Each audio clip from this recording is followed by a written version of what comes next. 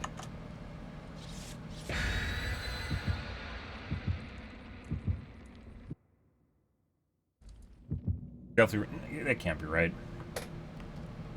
Fuck.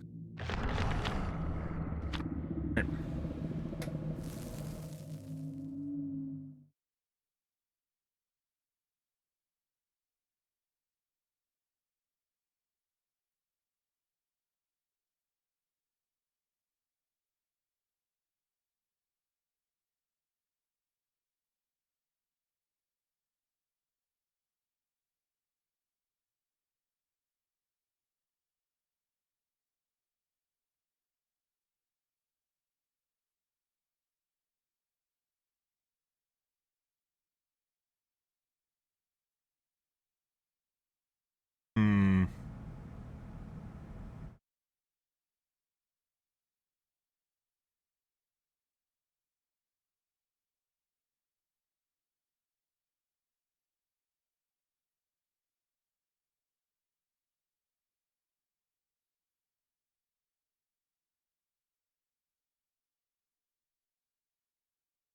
Alright guys, what kind of game are we gonna get? Yamako Estate. Lots of pallets.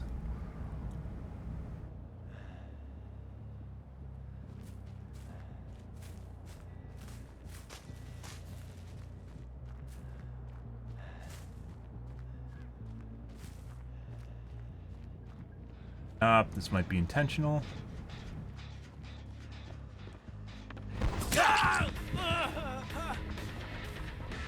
First, good.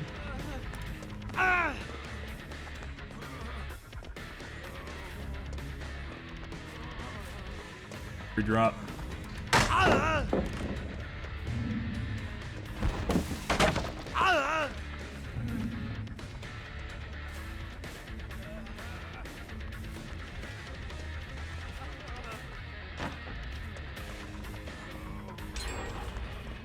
Dead art? Nope. Looks like Jen across the map.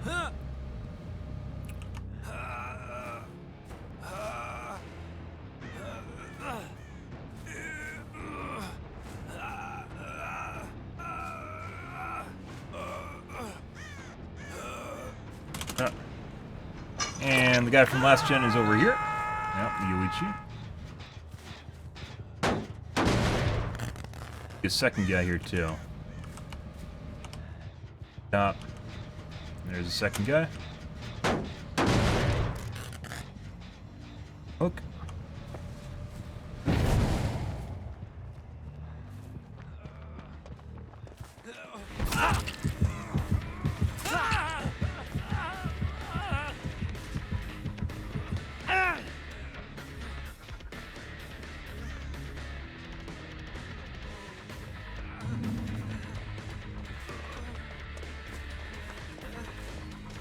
Yep.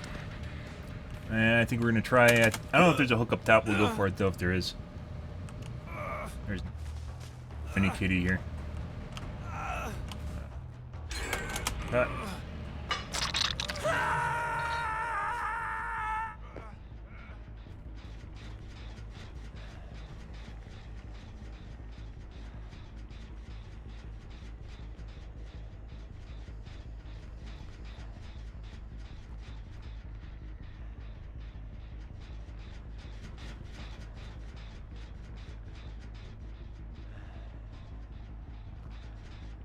Really shitty spot.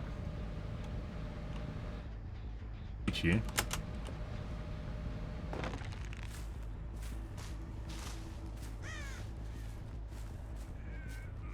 Might be sneaking right. Yeah.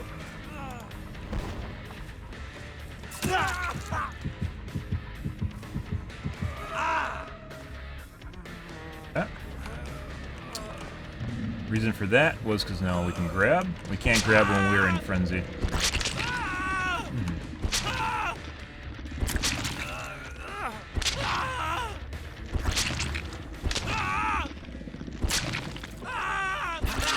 Oh. No commit. Vault here. Good.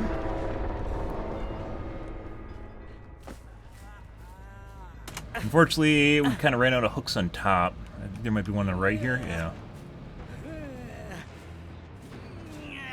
Kind of sucks. We'll still be able to make this even with the protection hit. The side of the map kind of sucks, guys. Not gonna lie. That fucking mini KD there really fucks the pooch.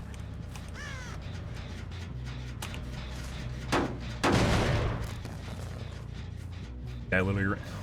I saw him earlier, but I thought he ran off to the side. Let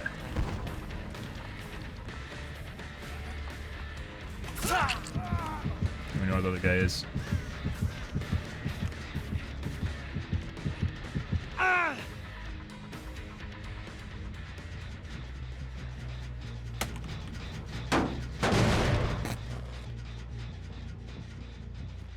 Nope, that sucks.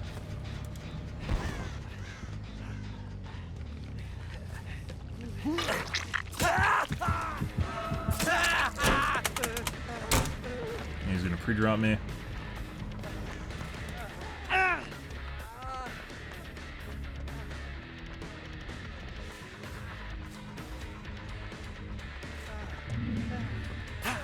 What? We'll get DS or not. Fucking weird, guys. Once again, we have like there's a center, there's a giant fucking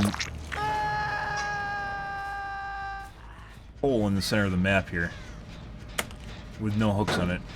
That mini kitty was fucking terrible. That's a horrible thing. Might be going left right now.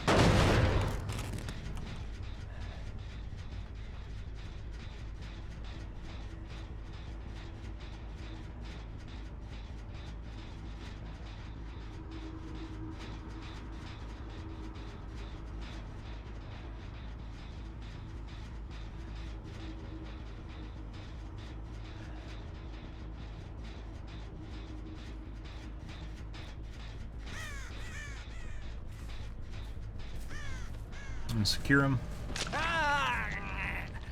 Skill check. Yep. Kill confirmed. Saw the ace on the side too.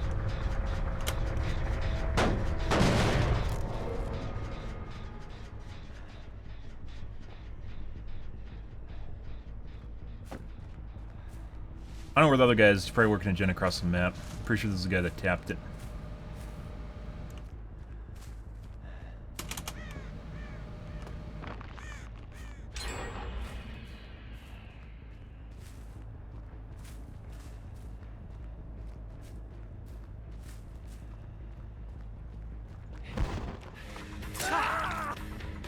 Know about bamboozle there?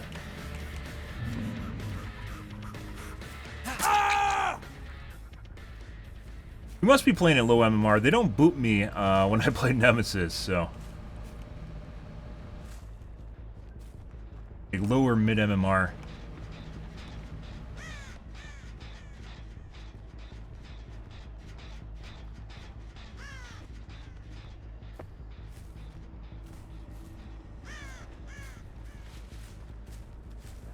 Pretty sure he's gonna be in a locker.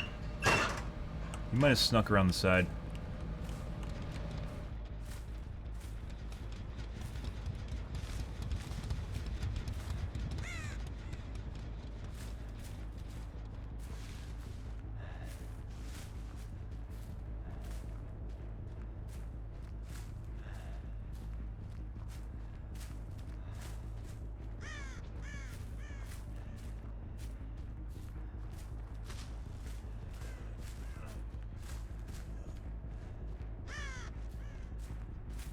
Pretty sure he's in the locker.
Should have blocked the window and I didn't.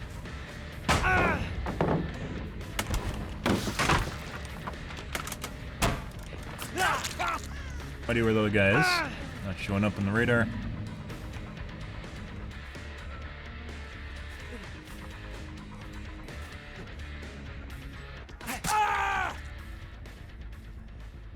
Okay. There we go. This is definitely active and recent. Hey, buddy.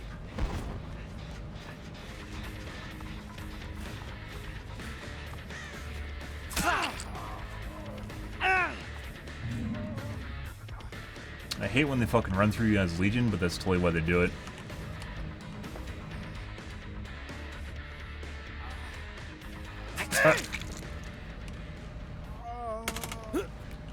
Are we in a dead spot? No, we got the kitty here.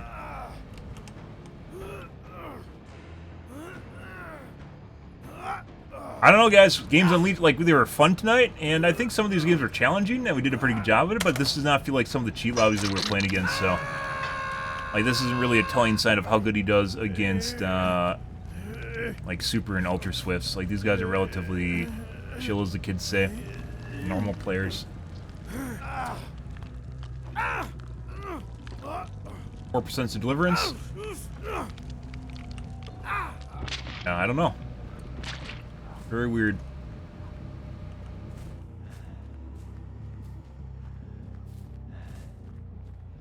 And any MMR we've lost in our prior matches the other time we played Legion should be made up for tonight. Like hand over fist. Oh. Yep. Anyway, for 4% deliverance. They were just getting better at Legion? I kind of doubted, though. Pallet running is basically his one thing that kills him, so. Body block for window vault.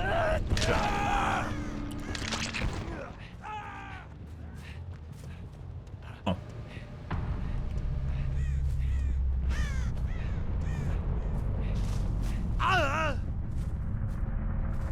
Maybe we are getting better at him.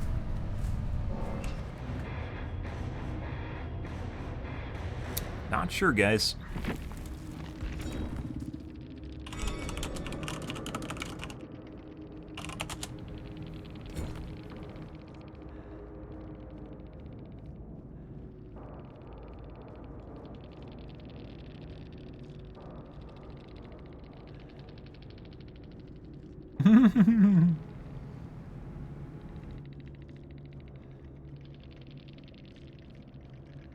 Exponential. I don't think Yoichi ever put down his boon, did he?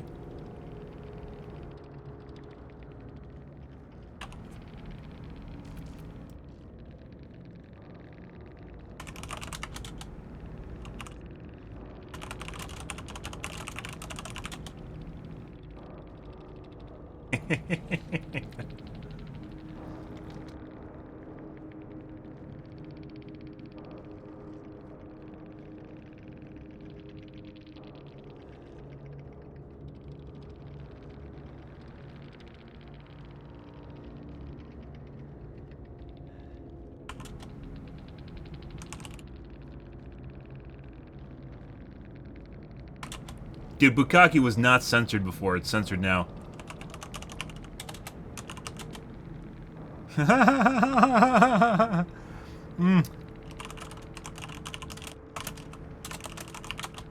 I've definitely said Bukkake before, and it's not been censored. Oh, I guess you can still get a facial, though. I've definitely spelled Bukkake, and it's not been censored.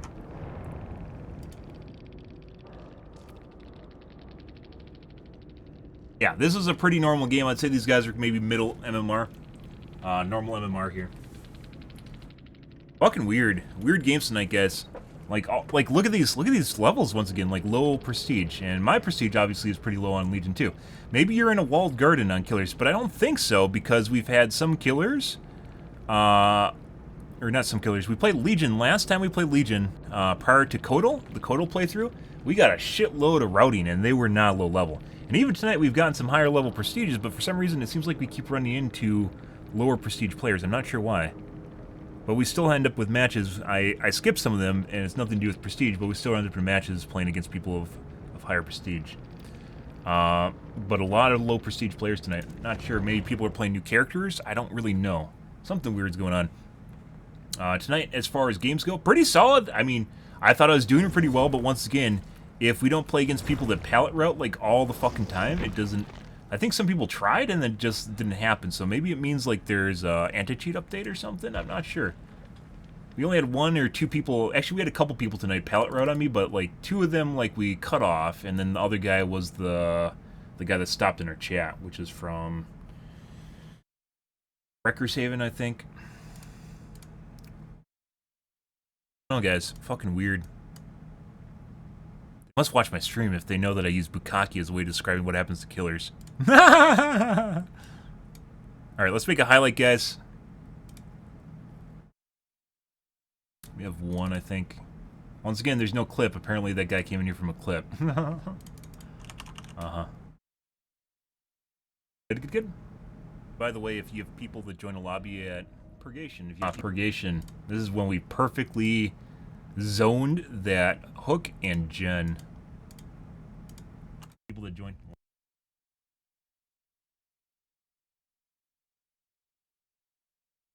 By the way, if you have people that join a lobby at Purgation, if you have people that join lots of pallets on this map, join a lobby at spaced intervals, meaning not all at the same time. It doesn't necessarily mean they're in the same group. If people get you like you're facing a cheat lobby and you're in a custom lobby, they can get into your game no matter what state it's in. We've had that happen before, and they were clearly Swifts. Buddy. Hey, buddy. I don't think we're doing like a super bad job of overcommitting to chases either. Like one of the worst things you can do on Legion is bite off more than you can chew. More into loops that I want. We did pretty well this map, by the way. They're working the gens in front of me. Which involves going for more frenzy hits than you can possibly actually achieve. And there's a certain distance, either with speed hacks or just way too far away. Like you think you can hit them, and even if they loop you, and you can't. Hit me with that. Oh yeah, baby. Thank you for doing that. I appreciate it. He just immediately realized what the fuck just happened there, and yeah. After BMing me, he realized exactly just what happened there, and he's like, shit. Save that hook. We're gonna use the further back one. Should have dropped just now. No stipdick. Okay. So right now, what I'm trying to do, and obviously one of the reasons I want to keep playing. Hey guys. One of the reasons I want to keep playing it.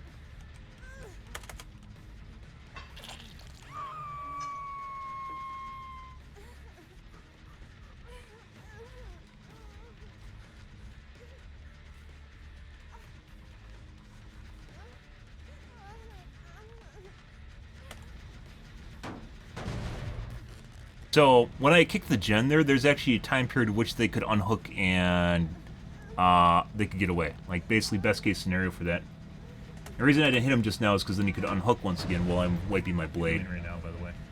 And then it would result in another chase with the Nia. I want to try pulling him off.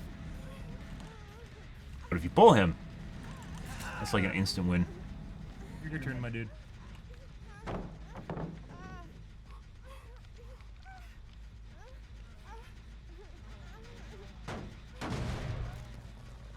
I'll wait for it back.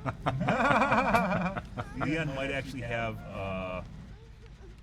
Unbreakable. Doesn't matter though. Down him instantly when he gets up. He has to be 99 on his heal. He must be fucking. The best case scenario there for them was literally to grab her when I went for a kick on the gen. But that's also why I baited kicks on the gen, where I didn't actually kick it immediately. And the reason, by the way, I'm not breaking the pallet is because if I break the pallet, he has time to unhook. And potential for reset. Just leave. You haven't seen him, he might just be behind the pillar.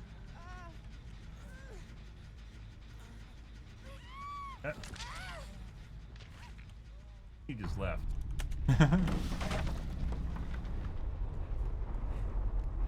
Oh, pick up.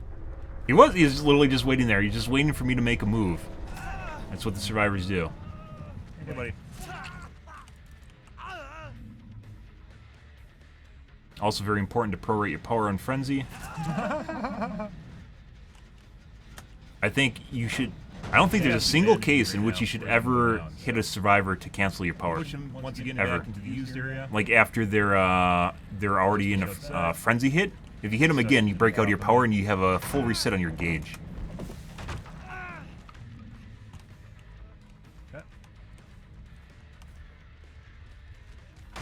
And now he's down. Hey, buddy. Oh my god, did you just subscribe? Did I not see it? I was too enamored with this match. I will wait for 4% and Deliverance. Good, good. You see, hope very...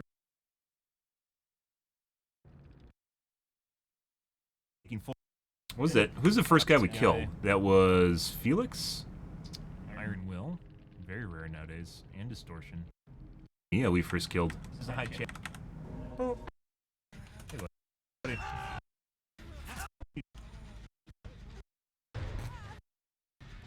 Felix. Leon and Ace. Leave. Back into the used area. Have a pallet router like by the way, guy. These guys were. We did a very good job of strategically positioning ourselves around that last asset. If you guys saw that, based on how they played that gen, yeah, and taking full control of the generator and the hook at the same time, and then zoning them so they couldn't really do anything. Very important. I think the answer there, by the way, for the Ace would have been to heal up, but apparently he used his heals already, hence why he was at half health the entire time. Otherwise, it would have been to try and get around my blind side and attempt to res the Leon behind me, which probably would have guaranteed an unhook on the Nia, even though even though one of them definitely would have ended up on the ground again, and both of them probably would have ended up on the ground again. It's the only way to save the Nia, and then maybe Nia's good enough to reset, but probably not. It was a pretty good scenario for us. Well, let me take a peek here real quick on the ground again, and both of them probably would have ended up on the ground again. It's the only way to save the Nia, and then maybe Nia's good enough to reset, but probably not. It was a pretty good scenario for us. Good.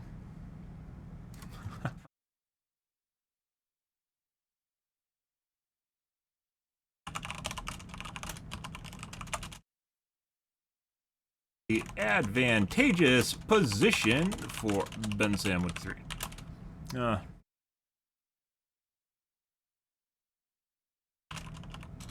Felix.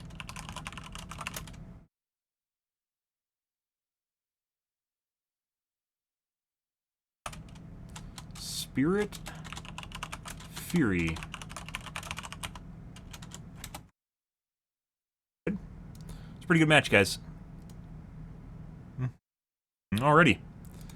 Alrighty, guys, I am out here for this evening, guys. We had some really interesting games tonight. I want to say we had good games tonight, but it also feels like we kind of had easier games tonight, so I'm not exactly sure what to think of that. As I mentioned, when we play Legion, we almost always get stream sniped. Not stream sniped, cheater lobbies. Like we queue into cheater lobbies constantly, or they queue into us. Excuse me. The cheater lobbies queue into us, and that's one of the reasons I think that if people are cheating, they can figure out what killer you're playing, and they can pick and choose which lobbies they queue into. Tonight, we didn't really have many cheaters. It was fucking weird, actually. Normally, we have a boatload of cheaters when I play Legion. It's one of the reasons I loathe playing new killers, especially someone like Legion, is because we'll run into a pallet router that will just perfectly route every single fucking pallet on the map. I'm not exactly sure that happened the last time we played Legion, like 2 weeks ago, I think, prior to Kodal. And then tonight it didn't really happen. It happened in a couple games. We shut down a couple of them, and then we had one where it actually happened, but he ran out of pallets. So, not exactly sure. Maybe I'm just getting better at zoning. don't really know. But tomorrow, guys, we're going to continue with this. We are not going to be playing Nemesis. Hopefully, maybe we'll just do some warm-up games, and I think maybe we'll play Shape or more Legion. We'll see how it goes, guys. Obviously, I'm going to run out of add-ons on Legion 2, and that's also going to be very unfortunate, but that'll eventually happen as well, because BHVR nerfed add-ons after the anniversary update, in which it takes 2 times as much BP to get the same add-ons, and as such, you are really fucked on killers that are basically dependent on their add-ons. So, but I'm out here for this evening, guys. If you're new to the stream, you enjoyed the bullshit, you enjoyed the 4Ks, you enjoyed the 5K down, make sure to follow button in the top right-hand corner. You stream every day from evening to late night, GMT -6, so 8 to 9 p.m. Central Standard Time to 1 to 2 a.m. Give or take, depends what's going on in my life, what's happening, etc., etc.